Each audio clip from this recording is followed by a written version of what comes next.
Hey guys, 90s kid listening to decade late R&B here, and today we're going to skim over the return of Craig David on his new album, The Time Is Now.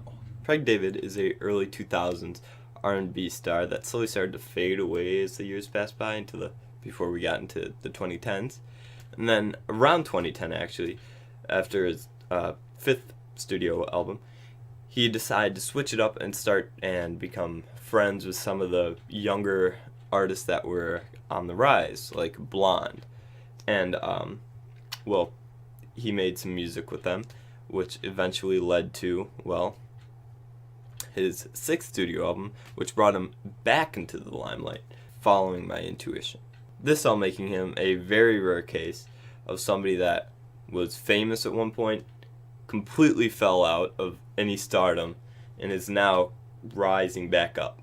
His follow-up, the album we're reviewing today, had two major singles on it, Heartlines and I Know You, featuring the British indie pop band Bastille.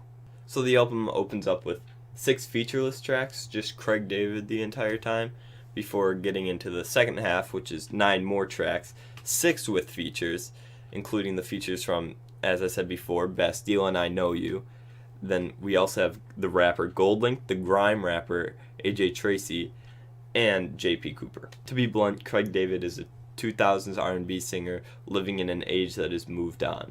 Follow My Intuition suffered from the same syndrome for me, where every time he sings just kind of seems monotonous and boring and even somewhat cringy.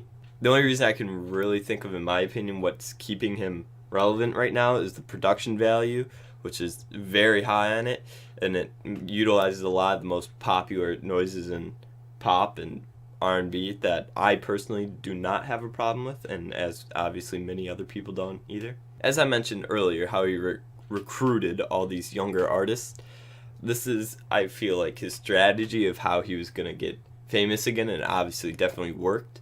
On his last album, he featured on a Blonde song that became mighty popular. He also had Sigala on his album, and that a majority of his hits from Follow My Intuition were actually featured songs where the production or somebody else singing on it or rapping was the major part that a lot of people liked. And all 4 of the artists I've mentioned before are the main leading parts that I enjoy in all the songs they're featured on. And to be honest, the only song on the album I genuinely enjoy is I Know You, which is the song with Bastille. And in this song, Craig David has only one verse at the beginning of the song, and then is either singing with Dan from Bastille or isn't heard at all, and is completely overshadowed by Dan and the production. The most popular song on the album, and the lead single, Heartlines, doesn't feature anybody, but if you look just a little bit deeper, you'll see that the leading part of it, and what I would think is why it's so popular, is because of who's producing it, which is Jonas Blue, somebody whose almost every single they've come out with has been some kind of massive hit somewhere in the world. And that brings me to the guillotine of the album, For the Gram. The production doesn't really unease me at all. It's a lot like the rest. It's some pretty good production. I appreciate it for what it is. And what really brings me down is the lyrics. In fact, I'll read it a little bit for you. We do it for the Insta. When she's done taking pictures, don't forget the hashtag, which is the part of the chorus, which he also sings it very idiotly. If that's a word. It just sounds ridiculous and very cringy. Or in the second verse, he also says this: "Oh, you're bilingual. That's fine by me. Now speaking emoji. Wink, wink, smiley." The song just feels disconnected from everything. Just wants to be cool.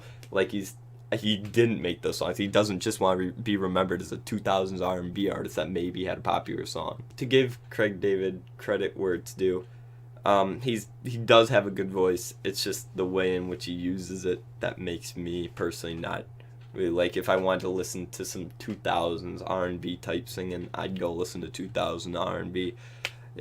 He does have a very smooth, butter-like voice, which does sound very good, even if it does sound annoying. The Time Is Now is a 3 out of 10 feature and production led album that does not really depend on Craig David.